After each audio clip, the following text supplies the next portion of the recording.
Guys, today we are reacting to the coconut song. Okay, let's begin.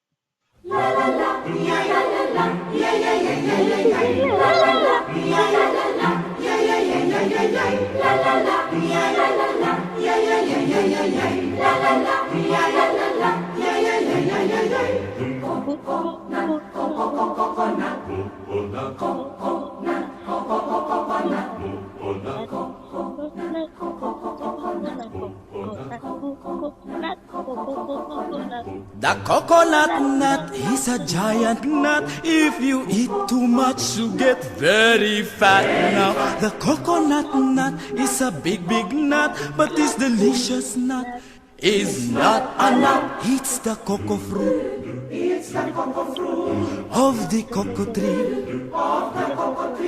From the cocoa palm family. There are so many uses of the coconut tree. You can build a bigger house for the family. All you need is to find the coconut man. If he cuts the tree, he gets the fruits free. It's the cocoa fruit. It's the cocoa fruit of the cocoa tree. Of the cocoa tree. From the cocoa palm family. Coconut, coconut, the coconut bark for the kitchen floor. If you save some of it, you can build a door. Now, the coconut trunk, do not throw this junk. If you save some of it, you'll have a second floor. The coconut wood is very good.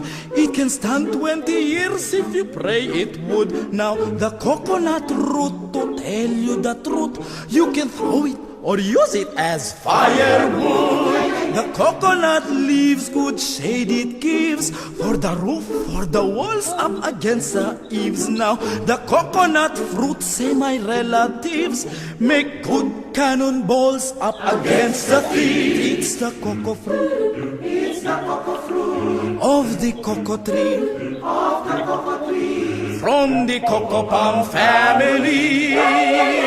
The coconut nut is a giant nut. If you eat too much, you get very fat. Now the coconut nut is a big, big nut, but this delicious nut is not a nut. The coconut nut is a giant nut. If you eat too much, you get very fat. Now the coconut nut is a big, big nut, but this delicious nut is not a nut. It's the cocoa fruit.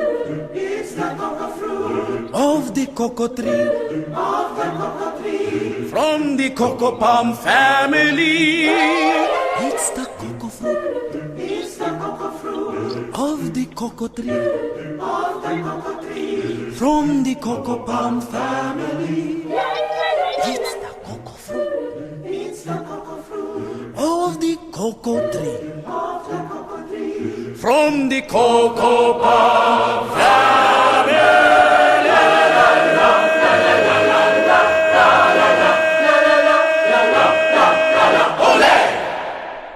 Okay, we got some more stuff to do.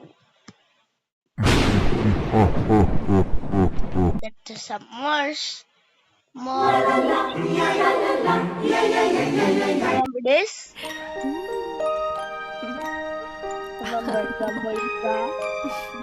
Here we go. Set fire to your hair, poke a stick at a grizzly bear, eat medicine that's out of date, use your private parts as piranha bait. Dumb ways to die, so many dumb ways to die. Dumb ways to die, so many dumb ways to die.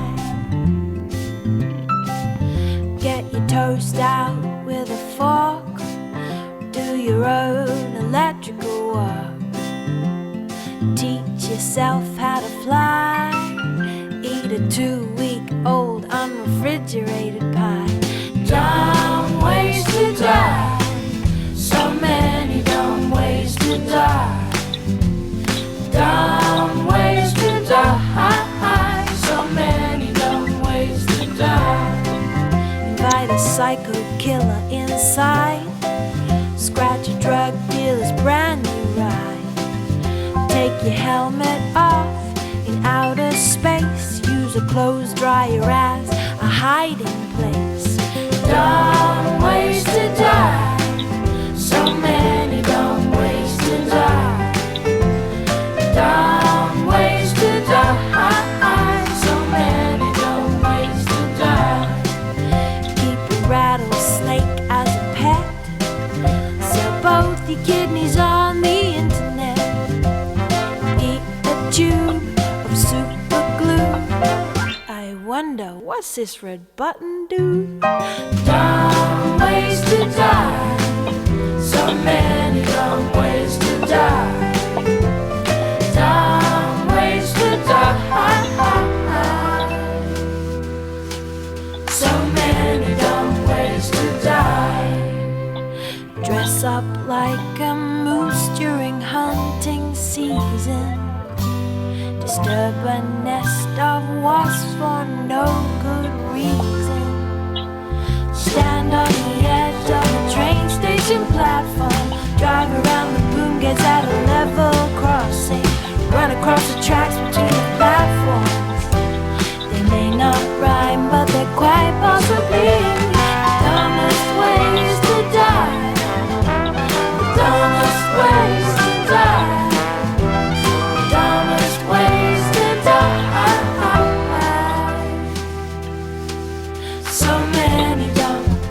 So many dumb ways to die. It's raining tacos from out of the sky. Tacos, no need to ask why. Just open your mouth and close your eyes. It's raining tacos. It's raining tacos out in the street. Tacos, all you can eat. Lettuce and shells, cheese and meat. It's raining tacos. Yum, yum, yum, yum, yum, yum. It's like a dream. Yum, yum, yum, yum, yum, yum. Bring your sour cream.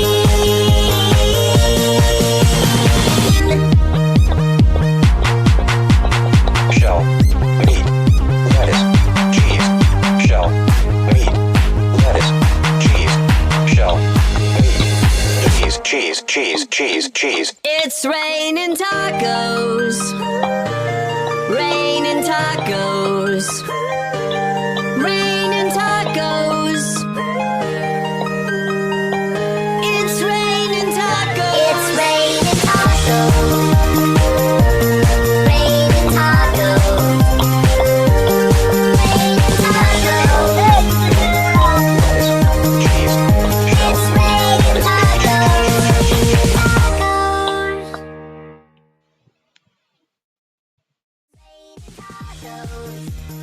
Out in the street. Tacos. Muffin time. Sulitin ang weekend with Moist and Graham's Quality Treats. Next weekend ulit.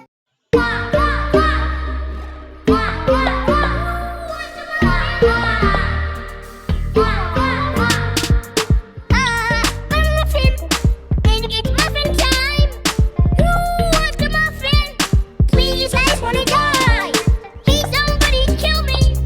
Please, it's muffin time. Have you had a muffin today? I wanna die, die, die. Please, I wanna die, die,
They said I could never teach a llama to drive. No llama, no!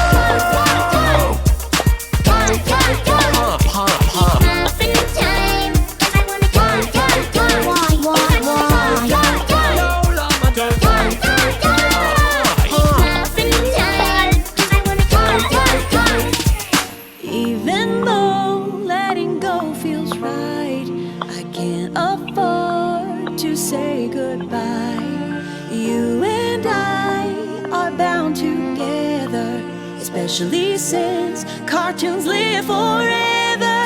Die, die, die. We're all gonna die. Die, die. Ha, It's ha. muffin time. 'Cause I wanna die, die, die. Why, die, die, die. No llama, Die, die, die. It's muffin time. 'Cause I wanna die, die, die. It's muffin time. 'Cause I wanna die, die, die. Thanks to Shmoyoho for songifying Astrid movie. You should check him out. Also, you can buy this song on iTunes. Side note, I'm going to be at MCM Comic Con. What is this one?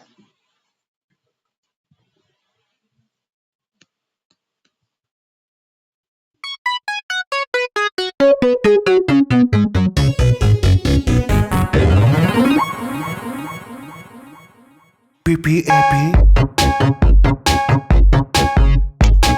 Hey, hey, go lang, go lang.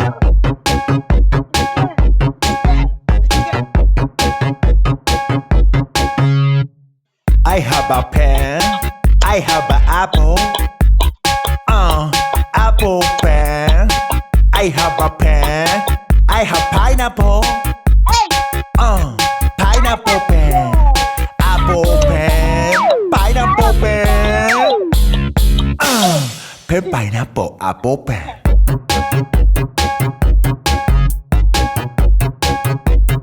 Pen pineapple apple pen. Dance time.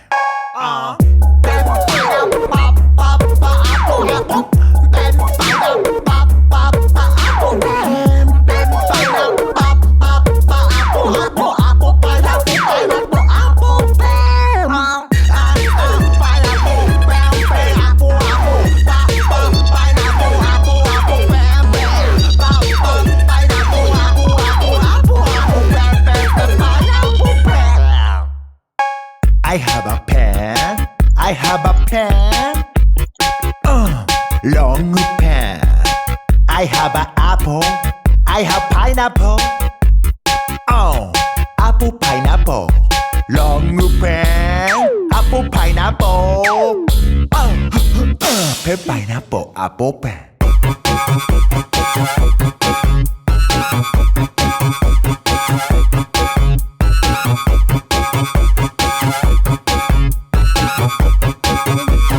Pen pineapple apple pen.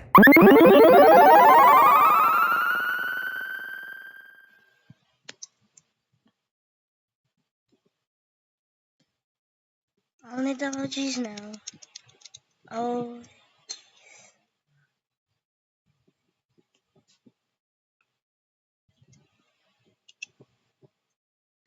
Why are these here? In front of my screen.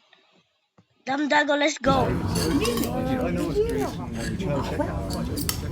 Damdago. I was in the museum the other day looking at all these cool rock formations on display. You know, there were spiky rocks and goopy rocks, but when I made it all the way to the bottom, what I saw didn't make any sense. It was a rock, but it was like someone had created perfectly machined metallic cubes and fused them into it. Now, this was strange because this was supposed to be a natural formations display, and these cubes were obviously human-made. Am I the only one who thinks that? Like, am I dumb?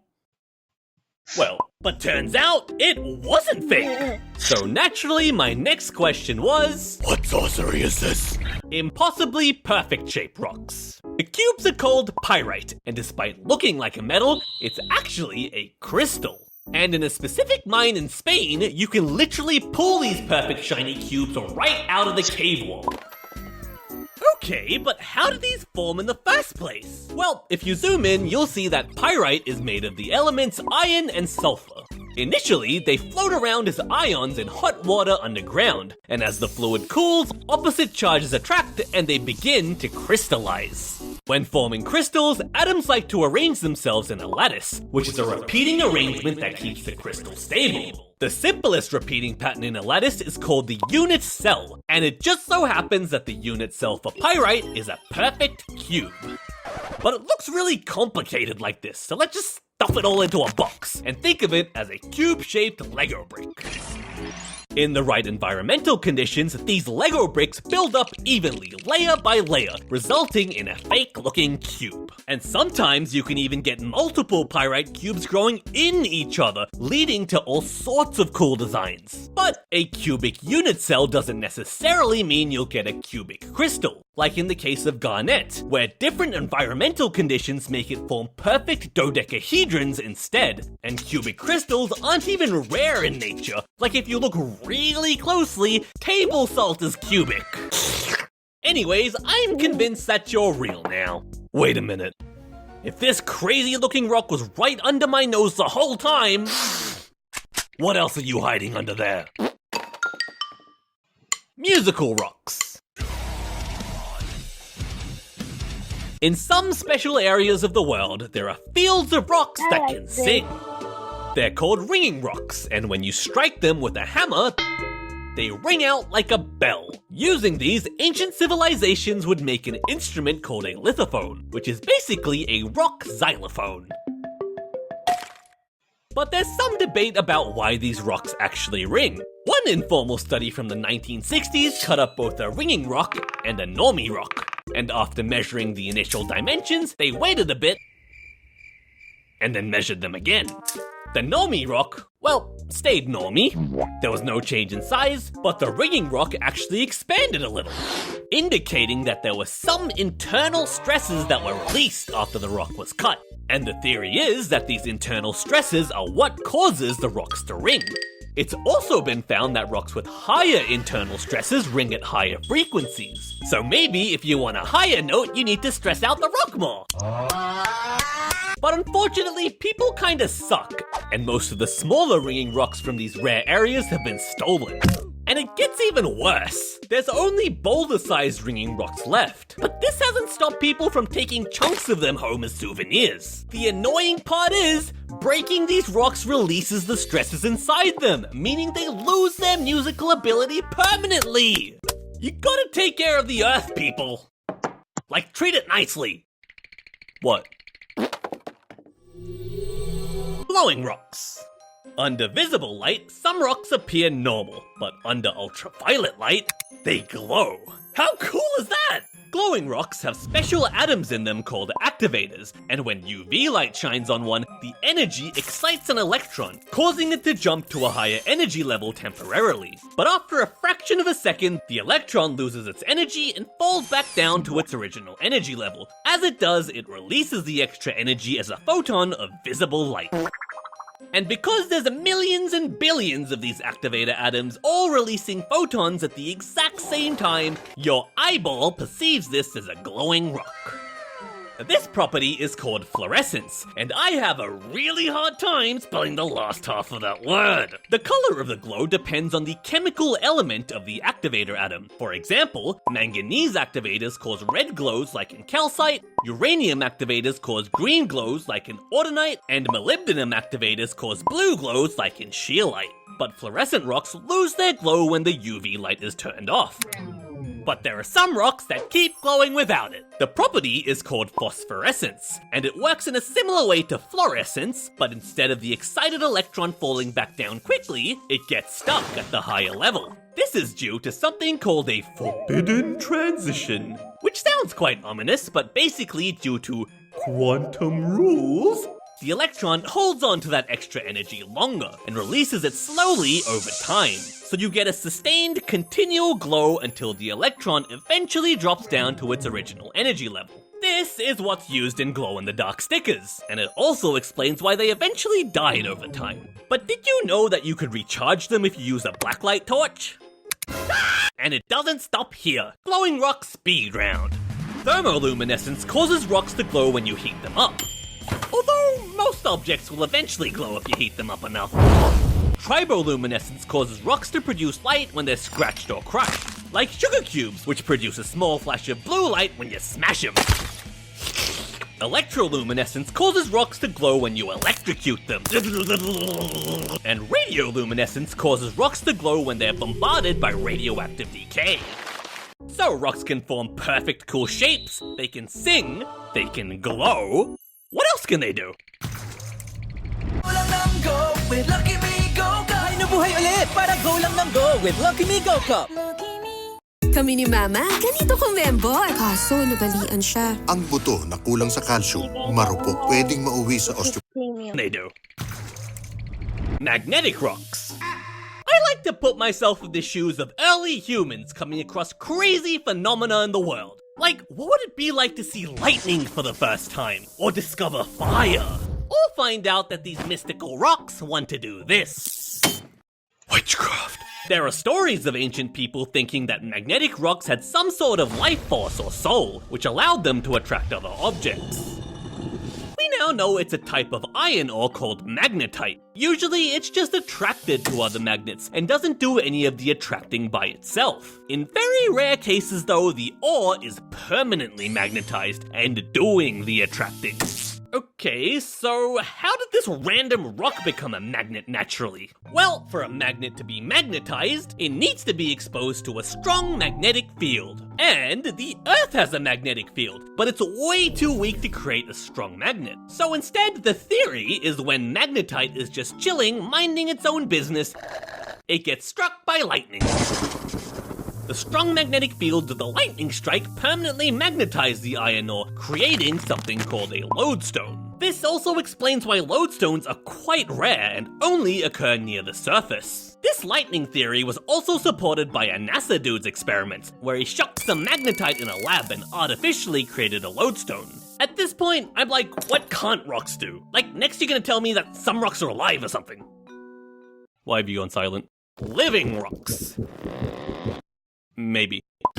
Around a small town in Romania called Castesti are a bunch of lumpy-looking rocks called trovents. They might look innocent and unassuming, but if you've lived in this town for long enough, you'd know that there's something fishy about them.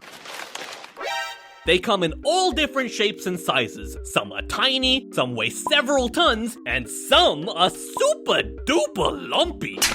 In Romanian, the word trovent translates to growing stone, and they've been recorded to increase in size, especially after it rains. And their strange behavior has become a part of local myths, with them being thought of as dragon eggs. But when scientists cut one sample open, they didn't discover a dragon, but actually a bunch of ring layers instead, sort of like the growth rings of a tree. The theory is that because trovents are porous, meaning they have a lot of tiny holes inside them, they're able to absorb minerals from the rain. Over time, these minerals build up inside, creating outward pressure forcing the rock to expand. This process is very, very slow, and the rocks are estimated to grow a whopping 4 centimeters every 1,000 years. So basically, every time it rains, it's sort of like the trovent's feeding time. But it doesn't end there. Sometimes the trovents grow a bulb, and with enough time, it can break off from the parent rock, creating a mini baby trovent. And then the baby trovent can grow too. So if you want a pet rock, a trovent is your best pick. Wait, actually no, leave them in Romania. Back, no touching! I didn't really know much about rocks before this, but I had a lot of fun learning about these little goobers. If you did too, maybe like and subscribe. Also, look at these goobers. They're great. Anyways, see ya next time!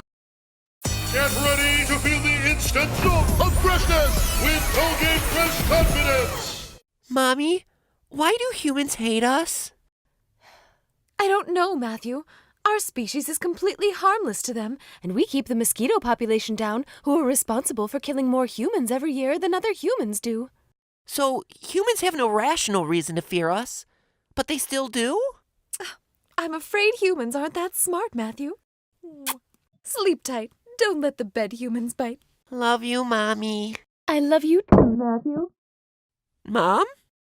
I think the hate that spiders get is a tad bit undeserved. Okay, fine, if you're in the shower and you see a spider crawling up your leg like a freaking pervert, then that's an appropriate time to freak out. But other than that, spiders are most likely not going to hurt you. Their webs are too weak to trap you, they don't know how to open doors, and there's only like a 50% chance that they're venomous. Okay, but for real, unless you live in Australia, the chances of you dying by a spider bite is pretty low. There are venomous spiders, yes, and if you're having a negative reaction to a spider bite, then you should get treatment, but a large percentage of spiders are harmless. Even the black widow, known as the most venomous spider in North America, won't kill you if you're a healthy adult. Their bite will be painful for a couple of days, sure, but like, you'll walk it off. that was a joke. If you get bitten by a black widow spider, then don't walk it off. Go see a doctor. And hey, if you're lucky enough, you'll get superpowers. So wait, the two most dangerous spiders in North America are the brown recluse and the black widow?